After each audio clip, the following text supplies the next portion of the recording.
Hello दोस्तों, कैसे हैं आप लोग। आज का जो वीडियो है आप लोग का मोस्ट डिमांडिंग वीडियो है। मैं ये दावे के साथ कह रहा हूँ कि मेरा कोई भी वीडियो देख लें, जाके किसी का भी वीडियो देख लें, ये टॉपिक पर ना लगातार बच्चे पूछ रहे हैं सवाल, लगातार सवाल आप लोग का आ रहा है और मैं इस प्लेटफॉर्म के माध्यम से आपको लगातार जवाब देने में लगा हूँ। लेकिन व्यक्तिगत सबको जानकारी दूँ, उससे अच्छा एक सामूहिक जानकारी दे दिया जाए ताकि आपका समस्या ही समाप्त हो जाए और आपका जो नंबर ऑफ क्वेश्चन बढ़ रहा है ना वो कम हो जाए। लेकिन मैं एक बात और चाहूँगा, आपको ये वीडियो पसंद आएगा तो लाइक तो करेंगे, सब्सक्राइब करेंगे, लेकिन एक कमेंट जरूर करेंगे कि इससे आपको लाभ मिला या नहीं मिला। देखिए, मुझे बहुत कुछ नहीं चाहिए आपसे, बस आपका प्यार चाहिए।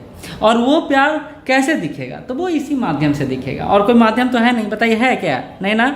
चलिए ठीक है, चलिए आगे बढ़ते हैं। 70 बीपीएससी फॉर्म भर रहे हैं। अभी फॉर्म भरने का डेट भी बढ़ने की संभावना बहुत ज़्यादा है, लेकिन समय से भर ले ज़्यादा बेहतर होगा, क्योंकि कल करे सो आज करे, है ना। तो एनसीएल कब का हो, क्योंकि इसको लेकर ना कई लोगों के पास पुख्ता इन्फॉर्मेशन नहीं है। सभी अभी तक पिछले वाला यानी 69 में जो आयोग द्वारा नोटिस निकाला गया था उसी नोटिस के आलोक में सब बातें बता रहे हैं, लेकिन मैं आपको यहाँ ऑथेंटिक बात बताऊंगा और एकदम प्रूफ के साथ बात करूंगा।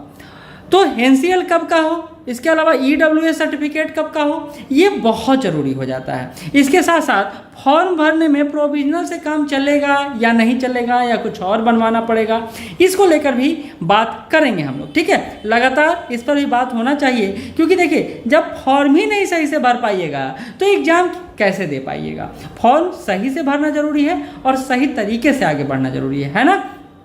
तो चलिए आगे बढ़ते हैं। साथ ही बता दें, हम लोग आपके लिए बेहतरीन कोर्स डिजाइन किए हैं। क्या कोर्स है भाई? तो आप चाहें तो पूरा ये बैच ले सकते हैं, सिलेक्शन बैच, पूरा ही सिलेक्शन बैच। और ये 14 तारीख तक आपको ऑफर में चल रहा है मात्र 599 ऑनलाइन में, और ऑफलाइन में 999, सिर्फ 14 तारीख तक।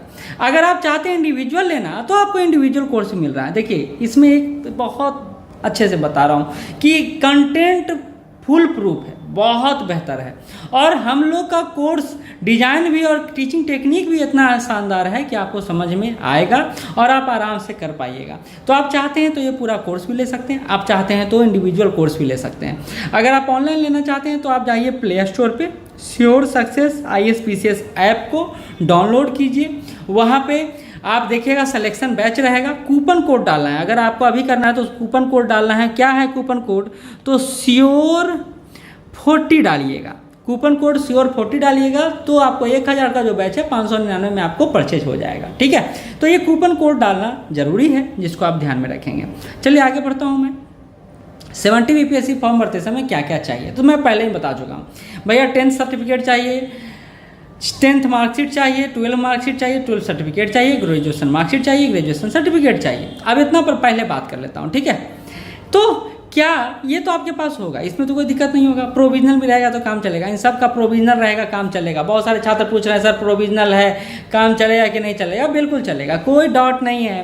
प्रोविजनल से फॉर्म भर सकते हैं, मार्कशीट से फॉर्म भर सकते हैं। बस एक बात याद रखिएगा, आप झूठ मूठ का मत भरिएगा, सही भरिएगा। मार्कशीट है तो कल हो कि आपके पास प्रोविजनल भी आएगा और आपके पास सर्टिफिकेट भी आएगा, तो इंटरव्यू के समय आपको ये सारा चेक किया जाएगा, तो आपको उस समय ये सारा सर्टिफिकेट अपने पास रखना। सिंपल बात समझ लीजिए, बात समझ गए। और कब का पास होना चाहिए?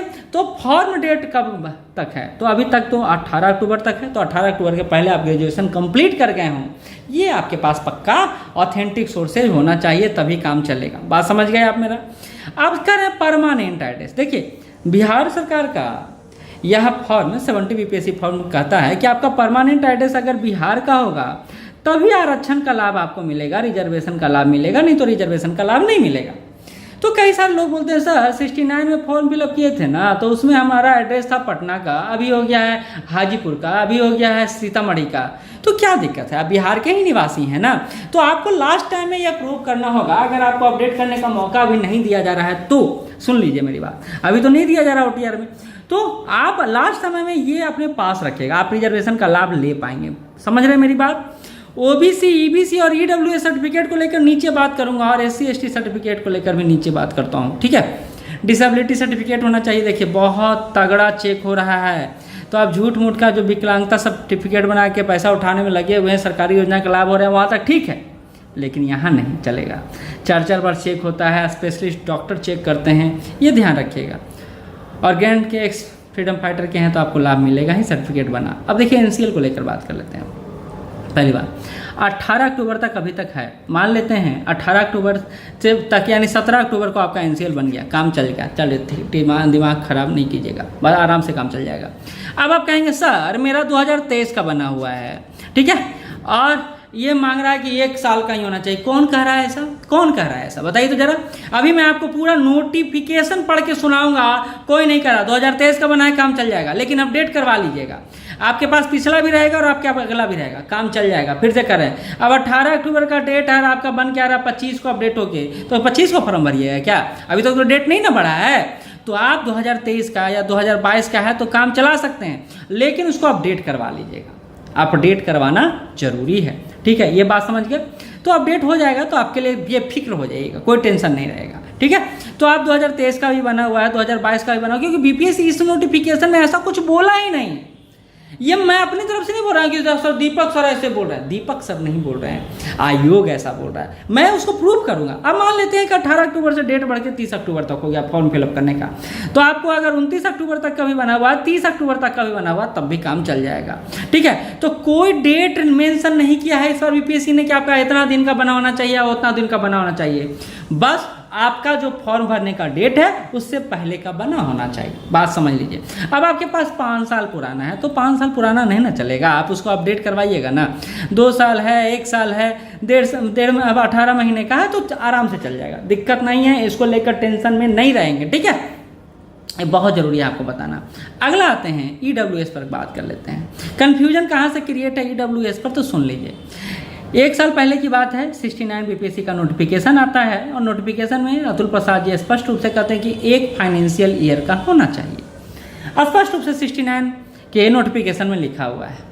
तो सर अब तो आप समझ ही रहे हैं सर 1 साल का होना चाहिए, हम लोग भी यही बता रहे हैं, हम लोग यही समझा रहे हैं ताकि कल हो कि अगर आपके साथ दिक्कत हो तो फिर आपके साथ समस्या ना होने पाए। ये एक फाइनेंशियल ईयर का बना हुआ ठीक है, लेकिन बात समझिए ये 69 की बात है, 70 की बात क्या है, तो बड़ा ध्यान से सुनिएगा। 70 में कोई टाइम लिमिटेशन नहीं दिया गया है, यानी आप 1 साल पहले बनाए हैं, 2 साल पहले बनाए हैं, कोई टाइम लिमिटेशन नहीं है, आपके पास होना चाहिए। कब से कब, किसके पहले निर्गत होना चाहिए, तो 18 अक्टूबर से पहले का निर्गत होना चाहिए। आप उसको अपडेट करवा सकते हैं, कोई दिक्कत नहीं है, अपडेट करवा सकते हैं। सर आप बोलिएगा सर ये सारी बात आप काहे कर रहे हैं, तो ये सारी बात इसलिए कर रहे हैं क्योंकि मेरे पास ऑथेंटिक सोर्स है ना। कैसे, तो ये देखिए स्पष्ट रूप से आरक्षण का लाभ राज्य सरकार द्वारा प्रचलित आरक्षण नियमों के अनुसार मिलेगा और राज्य सरकार के सक्षम स्तर पर निर्गत प्रमाण पत्र के आधार पर मिलेगा। यानी आपको किससे किससे बनवाना है, तो आपको देखिए आरओ से भी बनवा सकते हैं, आप एसडीएम से भी बनवा सकते हैं, आप किसी से भी बनवा सकते हैं, ठीक है। लेकिन यहाँ समझ लीजिए ये बिहार जब आप बनवाने जाएंगे एनसीएल तो आपको 2 स्तर पर बनता है, एक केंद्र स्तर का बनता है, एक राज्य सरकार यानी बिहार सरकार का बनता है। तो आपको बीपीएससी के एग्जाम में बिहार सरकार जो निर्गत करता है वो वैलिड होगा, केंद्र सरकार वाला वैलिड नहीं होगा। ये कान खोलकर सुन लीजिए, फिर कल जाके मिस्टेक मत कीजिएगा, ठीक है।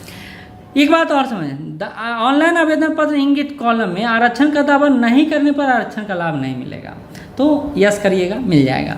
जाति के आधार पर आरक्षण का लाभ उन्हीं उम्मीदवारों को मिलेगा जिनका स्थायी निवास पत्र बिहार का, यानी जो बिहार के निवासी उन्हीं को आरक्षण का लाभ मिलेगा, सारे को नहीं मिलेगा। तो इसलिए आपको स्थायी निवास प्रमाण पत्र भी खोजा जा रहा है, ये आपके पास होना चाहिए। तो ऐसे भी आप जब बनाते हैं ना एनसीएल तो उसके पहले सारा बन जाता है, सब ऑनलाइन ही तो बन रहा है ना, तो अब तो आपको ज़्यादा दूर जाने की ज़रूरत है नहीं। अनुसूचित जाति के हैं, जनजाति के हैं तो उनको 2 चीज़ चाहिए, कास्ट सर्टिफिकेट चाहिए और अस्थायी प्रमाण पत्र चाहिए, यानी आपके परमानेंट एड्रेस बिहार का होना चाहिए, तब आपको लाभ मिलेगा, ठीक है। कह रहा पिछड़ा वर्ग और अत्यंत पिछड़ा वर्ग के उम्मीदवारों को क्रीमी लेयर रहित प्रमाण पत्र जमा करना अनिवार्य होगा।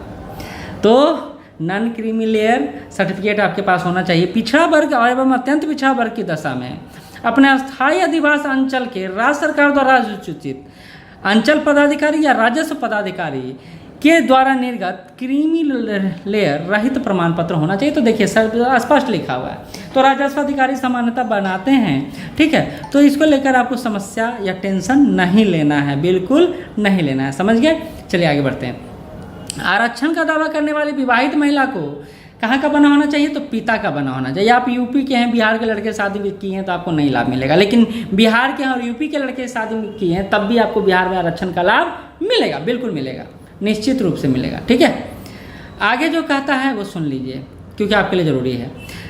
आरक्षण का दावा करने वाला ये हो गया, सामान्य प्रशासन विभाग बिहार अधिसूचना 26/22 दिनांक 26/2/2019 के आलोक में आर्थिक रूप से कमजोर वर्ग के लिए रिक्ति की उपलब्धता की स्थिति में नियमानुसार 10% आरक्षण दिया जाएगा। यहाँ सुनते जाइएगा, मैं जो ऊपर बोला हूँ यहाँ प्रूफ होता है कि नहीं। आर्थिक रूप से कमजोर वर्ग के सदस्यों द्वारा प्रस्तुत किया जाने वाला आय और परिसंपत्ति प्रमाण पत्र उपयुक्त अधिसूचना के साथ संलग्न अनुसूची 1 यानी ऊपर जो दिया गया है कि राज्य द्वारा निर्गत, उसके अनुसार सक्षम पदाधिकारी से निर्गत होना चाहिए। बस यही बात बोला है, सुन लीजिए।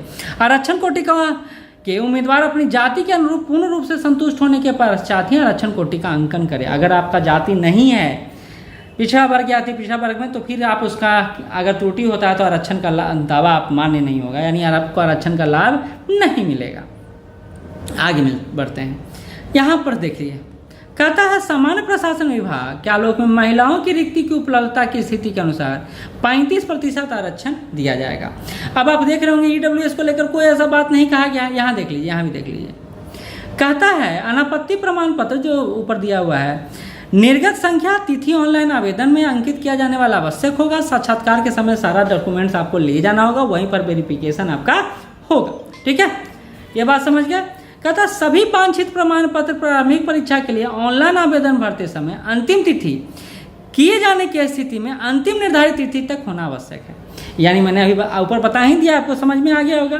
आवेदन भरने का अंतिम तिथि के पश्चात अगर निर्गत होता है तो आपको इसका लाभ नहीं मिलेगा।